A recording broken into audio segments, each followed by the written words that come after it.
Hello friends, अस्सलाम वालेकुम। बिस्मिल्लाहिर्रहमानिर्रहीम। नाज़रीन, हज़रत हलीमा सादिया अपनी बस्ती से रवाना हुई। उनके साथ उनका दूध पीता बच्चा और शौहर भी थे। हज़रत हलीमा सादिया दूसरी औरतों के साथ मक्का में दाखिल हुई।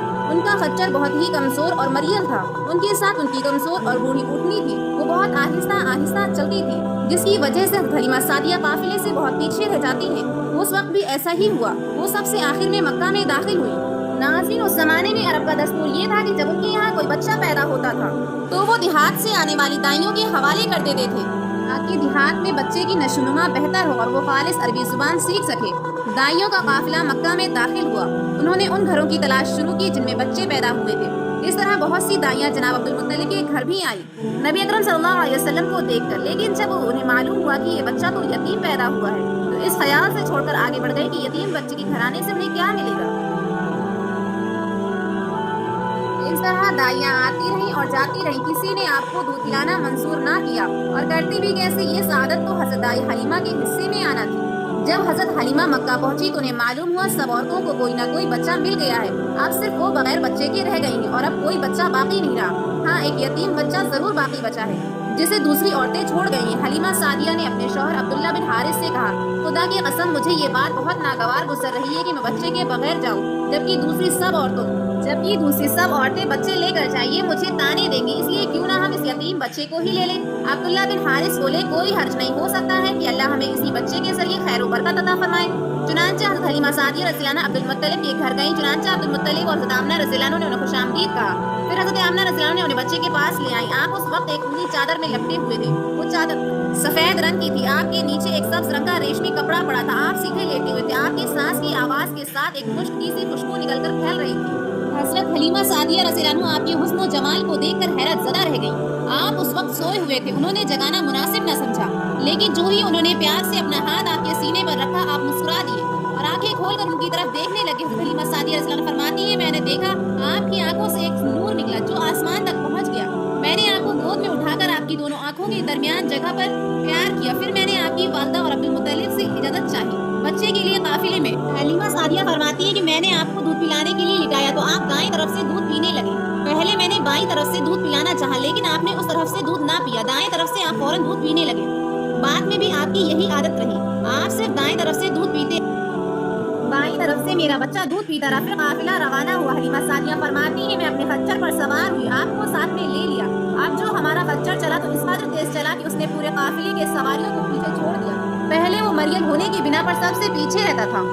मेरी ख्वातीन साथी हैरानगी से मुखातिब हुई, हलीमा ये आज क्या हो रहा है? तुम्हारा खच्चर इस कदर तेज कैसे चल रहा है? क्या ये वही खच्चर है जिस पर तुम आई थी और जिसके लिए एक एक कदम उठाना मुश्किल था?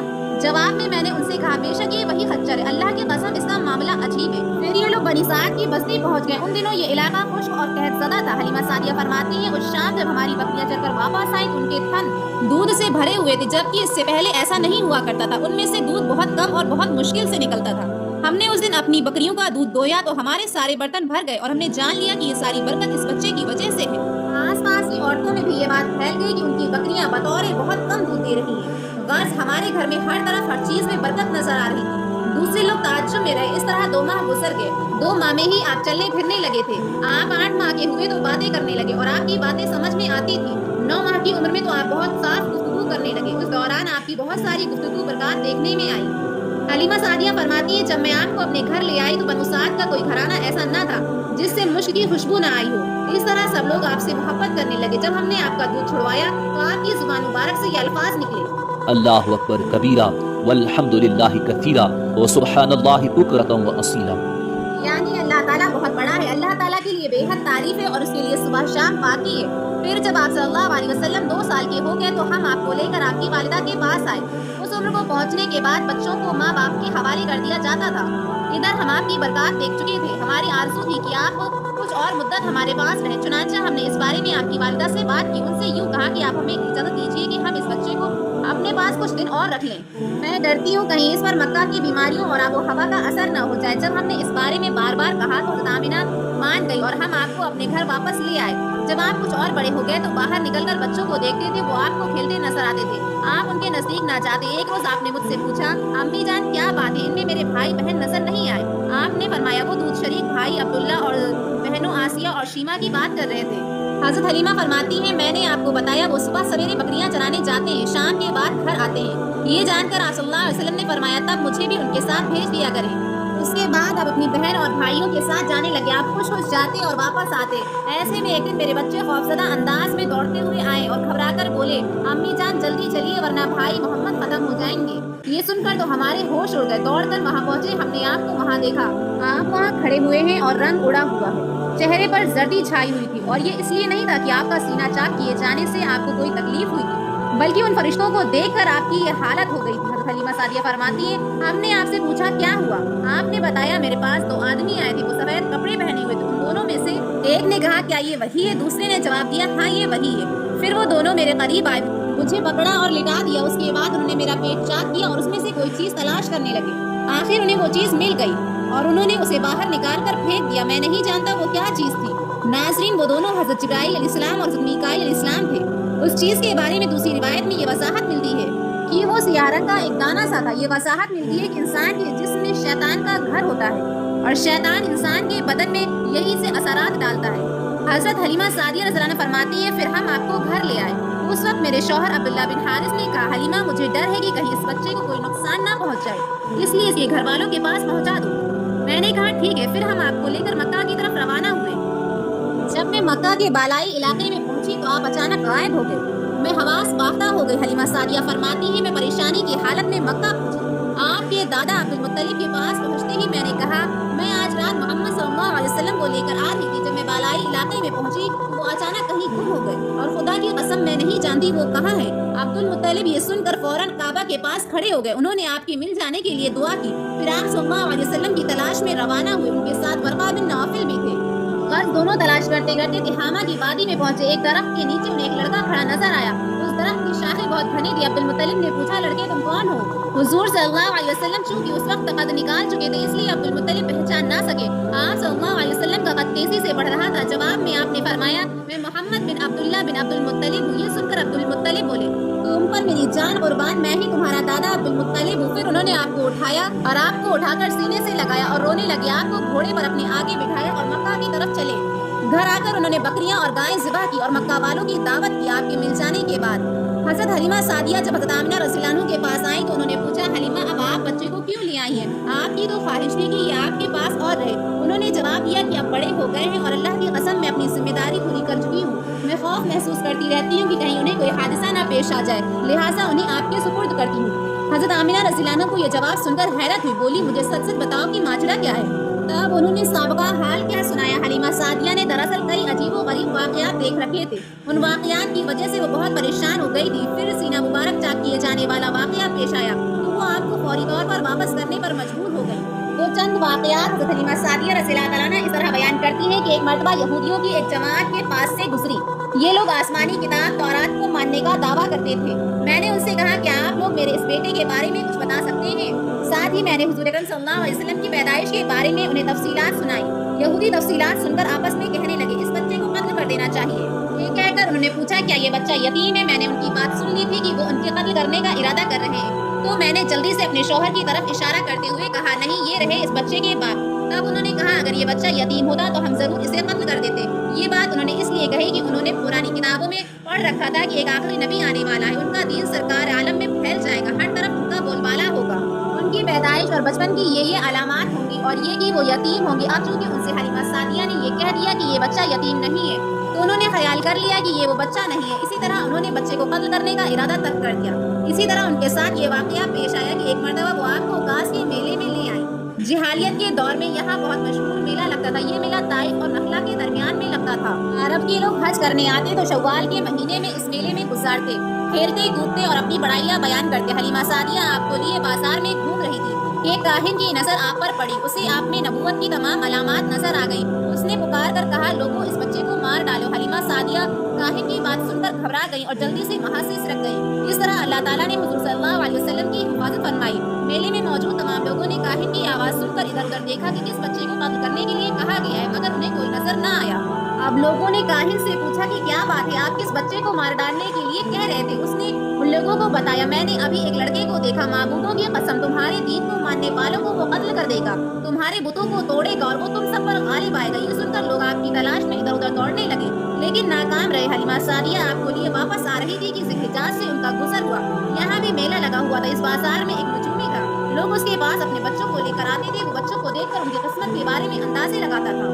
हलीमा सादिया उसके नजदीक से गुजरी तो नजूमी की नजर हुजूर अकरम सल्लल्लाहु अलैहि वसल्लम पर पड़ी। नजूमी को आपकी मोहर नबूवत नजर आ गई और साथ ही आपकी आंखों की खास सुर्खी उन्होंने देखी और वो चिल्ला उठा, ऐ अरब के लोगों, इस लड़के को कत्ल कर दो, ये यकीनन तुम्हारे दीन के मानने वालों को कत्ल करेगा और ये तुम्हारे बुतों को तोड़ेगा और तुम पर गालिब आएगा। ये कहते हुए वो आपकी तरफ झपटा, लेकिन उसी वक्त वो पागल हो गया और उसी पागलपन में वो मर गया। नाज़रीन, एक और वाक़या सीरत इब्न हिशाम में है कि हबशा के ईसाइयों की एक जमात हुजूर अकरम सल्लल्लाहु अलैहि वसल्लम के पास से गुजरी। उस वक्त आप सल्लल्लाहु अलैहि वसल्लम हलीमा सादिया के साथ थे और वो आपको आपकी वालिदा के हवाले करने जा रही थी। उन ईसाइयों ने आप सल्लल्लाहु अलैहि वसल्लम के कानों के दरमियान और नबूवत को देखा और आपकी आंखों की सुर्खी को भी देखा। उन्होंने हलीमा सादिया से पूछा, क्या इस बच्चे की आंखों में कोई तकलीफ है?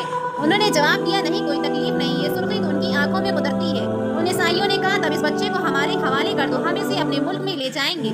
ये बच्चा पैगम्बर और बड़ी शान वाला है, हम इसके बारे में सब जानते हैं। हलीमा सादिया ये सुनकर वहाँ से जल्दी दूर चली गई, यहाँ तक कि आपको आपकी वालिदा के पास पहुँचा दिया। नाज़रीन, वाक़यात में जो सबसे अहम वाक़या है वो सीना मुबारक चाक किए जाने वाला है। रिवायात में ये बात साबित है कि आपके सीने मुबारक पर सिलाई के निशानात मौजूद हैं। जैसा कि आजकल डॉक्टर हजरात ऑपरेशन के बाद टाँके लगाते हैं, टाँके खोल दिए जाने के बाद भी सिलाई के निशानात मौजूद रहते हैं। इस वाक़ये के बाद हलीमा सादिया और उनके खाविंद ने फैसला किया कि बच्चे को अपने पास नहीं रखना चाहिए। जब हज़रत हलीमा सादिया ने आपको हज़रत आमना रज़ियल्लाहु अन्हा के हवाले किया तो उस वक्त आपकी उम्र मुबारक 4 साल थी। एक रिवायत में ये भी मिलता है कि उस वक्त उमर शरीफ 5 साल थी। एक फीफी रिवायत के मुताबिक उमर मुबारक 6 साल हो चुकी थी। जब हलीमा सादिया ने आप सल्लल्लाहु अलैहि वसल्लम को आमिना रज़ियल्लाहु अन्हा के हवाले किया तो उसके कुछ दिनों बाद हज़रत आमिना रज़ियल्लाहु अन्हा इंतकाल कर गई। वालिदा का साया भी सर से उठ गया। हज़रत आमिना रज़ियल्लाहु अन्हा की वफ़ात के बाद मक्का और मदीना के दरमियान अबुआ के मकाम पर हुई। आपको वहीं पर दफन किया गया। आपकी वालिदा आपको लेकर अपने मैके मदीना मुनव्वरा गई थी। आपके साथ उम्मे ऐमन भी थी। उम्मे ऐमन कहती है कि एक दिन मदीना के 2 यहूदी मेरे पास आए और बोले, जरा मोहम्मद को हमारे सामने लाओ, हम उन्हें देखना चाहते हैं। और वो आपको उनके सामने ले आई और उन्होंने अच्छी तरह देखा और फिर एक ने अपने साथी से कहा कि ये इस उम्मत का नबी है और ये शहर उनकी हिजरत गाह है और यहाँ जबरदस्त जंग होगी, कैदी पकड़े जाएंगे। आपकी वालिदा को यहूदियों की इस बात का पता चला तो आप डर गई और आपको लेकर मक्का की तरफ रवाना हुई, मगर रास्ते में ही अबुआ के मकाम पर वफात पा गई। नाज़रीन, एक रोज बनु मुदलज के कुछ लोग हज़रत अब्दुल मुत्तलिब से मिलने के लिए आए। उनके पास उस वक्त आप ही तशरीफ फरमा दे। बनु मुदलज के लोगों ने आपको देखा कि ये लोग क़ियाफ़ा शनास थे, यानी आदमी का चेहरा देखकर उसके मुस्तक़बिल के बारे में बयान करते थे। उन्होंने अब्दुल मुत्तलिब से कहा, इस बच्चे की हिफाजत करें, इसलिए कि मकाम इब्राहिम पर जो इब्राहिम इस्लाम के कदम का निशान है, उस बच्चे के पाँव का निशान बिल्कुल उस निशान से मिलता जुलता है। इस कदर मुशाबिहत हमने किसी और के पाँव के निशान में नहीं देखी। हमारा ख्याल है कि ये बच्चा निराली शान का मालिक होगा, इसलिए इसकी हिफाजत करें। नाज़रीन, मकाम इब्राहिम खाना काबा में वो पत्थर है जिस पर इब्राहिम इस्लाम काबा की तामीर के वक्त खड़े हुए थे और जिसे के तौर पर उस पत्थर पर इब्राहिम इस्लाम के पैरों के निशान पड़ गए थे। लोग उस पत्थर की ज़ियारत करते हैं। यही मकाम इब्राहिम है। चूँकि आप हज़रत इब्राहिम इस्लाम की नस्ल से हैं, इसलिए उनके पाँव की मुशाबियत आप में होना कुदरती बात थी। नाज़रीन, एक रोज़ अब्दुल मुत्तलिब खाना काबा में हजर अस्वद के पास बैठे हुए थे। ऐसे में उनके पास नजरान के ईसाई आ गए। उनमें से एक पादरी भी था। उस पादरी ने अब्दुल मुत्तलिब से कहा, हमारी किताबों में एक ऐसे नबी की अलामत है जो हज़रत इस्माइल इस्लाम की औलाद में होना बाकी है। ये शहर उसकी जाए पैदाइश होगा, उसकी ये निशानियाँ होंगी। अब ये बात हो रही थी कि कोई शख्स आप सल्लल्लाहु अलैहि वसल्लम को लेकर वहाँ आ पहुँचा। पादरी की नज़र जो नबी करीम सल्लल्लाहु अलैहि वसल्लम पर पड़ी, वो चौंक उठा, आपकी आंखों कमर पर देखने लगा। वो चिल्ला उठा, वो नबी यही है, ये तुम्हारा क्या लगते हैं? अब्दुल मुत्तलिब बोले, ये मेरे बेटे हैं। उस पर वो पादरी बोला, ओ ये वो नहीं हो सकते, इसलिए कि हमारी किताबों में लिखा है कि उसके वालिद का इंतकाल उसकी पैदाइश से पहले हो जाएगा। ये सुनकर अब्दुल मुत्तलिब बोले, ये दरअसल मेरा पोता है, उसके बाप का इंतकाल उस वक्त हो गया था जब ये पैदा भी नहीं हुआ था। उस पर पादरी बोला, हाँ ये बात हुई ना, अब आप उसकी पूरी तरह हिफाजत करें। नाज़रीन, हज़रत अब्दुल मुत्तलिब की आपसे मोहब्बत पर यह आलम लगी। खाना खाने बैठते तो कहते, मेरे बेटे को ले आओ। आप तशरीफ लाते तो अब्दुल मुत्तलिब आपको अपने हाथों से खाना खिलाते, आपको अपने पास बिठाकर। बहुत ज्यादा उम्र वाले एक सहाबी हैदर बिन मुआविया रज़ियल्लाहु अन्हु कहते हैं, मैं एक मरतबा इस्लाम से पहले जाहिलियत के ज़माने में हज के लिए मक्का मुअज़्ज़मा गया। वहाँ बैतुल्लाह का तवाफ कर रहा था। मैंने उस ऐसे शख्स को देखा जो बहुत बूढ़ा और बहुत लंबे कद का था। वो बैतुल्लाह का तवाफ कर रहा था और वो कह रहा था, ऐ मेरे परवरदिगार, मेरी सवारी को मोहम्मद की तरफ भेज दे اور اسے میرا دستے بازو بنا دے۔ میں نے اس بوڑھے کو جب یہ شعر پڑھتے سنا تو لوگوں سے پوچھا یہ کون ہے؟ لوگوں نے بتایا یہ عبد المطلب بن ہاشم ہے، انہوں نے اپنے پوتے کو ایک اونٹ کی تلاش میں بھیجا ہے، وہ اونٹ گم ہو گیا ہے اور وہ پوتا ایسا ہے جب بھی کسی گمشدہ چیز کی تلاش میں اسے بھیجا جاتا ہے تو وہ چیز لے کر ہی آتا ہے۔ پوتے سے پہلے ہی اپنے بیٹوں کو اس اونٹ کی تلاش میں بھیج چکے ہیں، لیکن وہ ناکام لوٹ آئے۔ اب چونکہ پوتے کو گئے ہوئے دیر ہو گئی اس لیے پریشان ہیں اور دعا مانگ رہے ہیں۔ تھوڑی ہی دیر گزری تھی کہ میں نے دیکھا کہ آپ اونٹ کو لیے تشریف لا رہے ہیں۔ عبد المطلب نے آپ کو دیکھ لیا، بولے میرے بیٹے تمہارے لیے اس قدر فکر مند ہو گیا، شاید اس کا اثر میرے دل سے کبھی نہ جائے۔ ناصرین، عبد المطلب کی بیوی کا نام رقیہ بنت ابو سیفی تھا۔ وہ کہتی ہے قریش کئی سال سے قحط سالی کا شکار تھے، بارش بالکل بند تھی، سب لوگ بہت پریشان تھے۔ اسی زمانے میں نے خواب دیکھا، کوئی شخص خواب میں کہہ رہا تھا اے قریش کے لوگوں، ایک نبی ظاہر ہونے والا ہے، اس کے ظہور کا وقت آ گیا ہے، اس کے ذریعے تمہیں زندگی ملے گی، یعنی خوب بارشیں ہوں گی، سرسبزی شادابی ہوگی۔ تم اپنے لوگوں میں سے ایک ایسا شخص تلاش کرو جو لمبے قد کا ہو، گورے رنگ کا ہو، اس کی پلکیں گھنی ہو اور بھویں اور ایبروں ملی ہوئی ہوں، اور وہ شخص اپنی تمام اولاد کے ساتھ نکلے اور تم میں سے ہر خاندان کا آدمی نکلے، پاک صاف اور خوشبو لگائے اور حجر اسود کو بوسہ دے۔ پھر سب جبل ابو قیس پر چڑھ جائیں، پھر وہ شخص جس کا حلیہ بتایا گیا ہے آگے بڑھے اور بارش کی دعا مانگے اور تم سب آمین کہو تو بارشیں ہو جائیں گی۔ صبح ہوئی تو رقیہ نے اپنا یہ خواب قریش سے بیان کیا، انہوں نے ان نشانیوں کو تلاش کیا تو سب کی سب نشانیاں عبد المطلب میں مل گئی، چنانچہ سب ان کے پاس جمع ہو گئے۔ پھر خاندان سے ایک ایک آدمی آیا، ان سب نے شرائط پوری کی، اس کے بعد سب ابو قیس پہاڑ پر چڑھ گئے۔ ان میں نبی اکرم صلی اللہ علیہ وسلم بھی شامل تھے، آپ اس وقت 9 عمر تھے۔ پھر عبد المطلب آگے بڑھے اور انہوں نے دعا کی کہ اللہ یہ سب تیرے غلام ہیں، تیرے غلاموں کی اولاد ہے، تیری باندیاں ہیں اور تیری باندیوں کی اولاد ہے، ہم پر جو برا وقت آ پڑا ہے تو دیکھ رہا ہے، ہم مسلسل قحط سالی کا شکار ہیں، اب گھوڑے خچر اور گدھے سب کچھ ختم ہو چکے ہیں اور جانور پر بنائی ہے، اس لیے ہمارے لیے خشک سالی ختم فرما دے، ہمیں زندگی اور سرسبزی اور شادابی عطا فرما دے۔ ابھی یہ دعا مانگ ہی رہے تھے کہ بارشیں شروع ہو گئی اور وادیاں پانی سے بھر گئی، لیکن اس بارش میں ایک عجیب بات ہوئی۔ وہ عجیب بات یہ تھی کہ قریش کو یہ سیرابی ضرور حاصل ہوئی، مگر یہ بارش قبیلہ قیس اور قبیلہ مضر کے قریبی بستی میں بالکل نہ ہوئی۔ لوگ بہت حیران ہوئے کہ کیا بات ہوئی، ایک قبیلے پر بارش اور آس پاس کے سب قبیلے بارش سے محروم۔ تمام قبیلوں کے سردار جمع ہوئے، اس سلسلے میں بات چیت شروع ہوئی۔ ایک سردار نے کہا ہم زبردست قحط سالی اور خشک سالی کا شکار ہے، جبکہ قریش کو اللہ تعالیٰ نے بارش عطا کی اور یہ عبد المطلب کی وجہ سے ہوا ہے، اس لیے ہم سب ان کے پاس چلیں، اگر وہ ہمارے لیے دعا کرتے تو شاید اللہ رب العزت ہمیں بھی بارش دے۔ یہ مشورہ سب کو پسند آیا، چنانچہ یہ لوگ مکہ معظمہ میں آئے اور عبد المطلب سے ملے اور انہیں سلام کیا۔ پھر ان سے کہا ہے عبد المطلب ہم کئی سال سے خشک سالی کے شکار ہیں، ہمیں آپ کی برکات کے بارے میں معلوم ہوا ہے، آپ ہمارے لیے مہربانی کر کے دعا فرما دیں، اس لیے کہ اللہ تعالیٰ نے آپ کی دعا سے قریش کو بارش عطا کی۔ ان کی بات سن کر عبد المطلب نے کہا اچھی بات ہے، میں کل میدان عرفات میں آپ لوگوں کے لیے بھی دعا کروں گا۔ دوسرے دن صبح سویرے عبد المطلب میدان عرفات کی طرف روانہ ہوئے، ان کے ساتھ دوسرے لوگوں کے علاوہ ان کے بیٹے اور اللہ کے رسول بھی تھے۔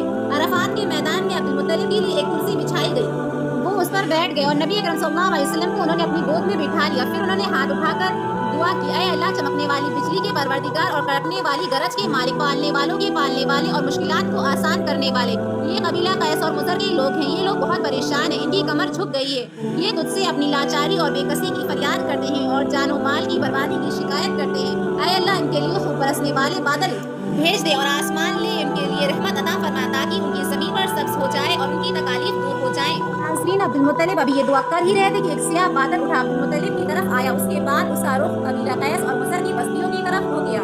یہ دیکھ کر عبد المطلب نے کہا اے گروہ قیس اور مضر جاؤ، تمہیں سیرابی حاصل ہو گئی۔ چنانچہ یہ لوگ جو اپنی بستیوں میں پہنچے وہاں بارشیں شروع ہو چکی تھی۔ ناظرین، آپ 7 سال کے ہو چکے کہ آپ کی آنکھیں دکھنے کو آ گئی، مکہ میں آنکھوں کا علاج کرایا گیا لیکن افاقہ نہ ہوا۔ عبد المطلب سے کسی نے کہا عکاظ کے بازار میں ایک راہب رہتا ہے، وہ آنکھوں کی تکالیف کا علاج کرتا ہے۔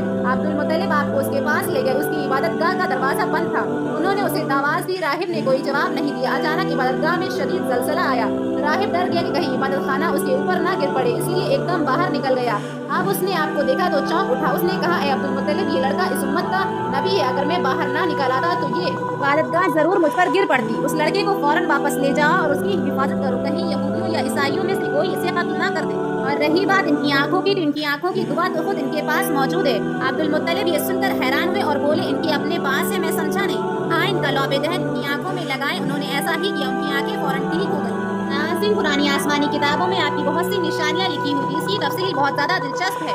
یمن میں ایک قبیلہ حمیر تھا، وہاں ایک شخص سیف بن یحسن تھا، وہ سوف حمیری کہلاتا تھا۔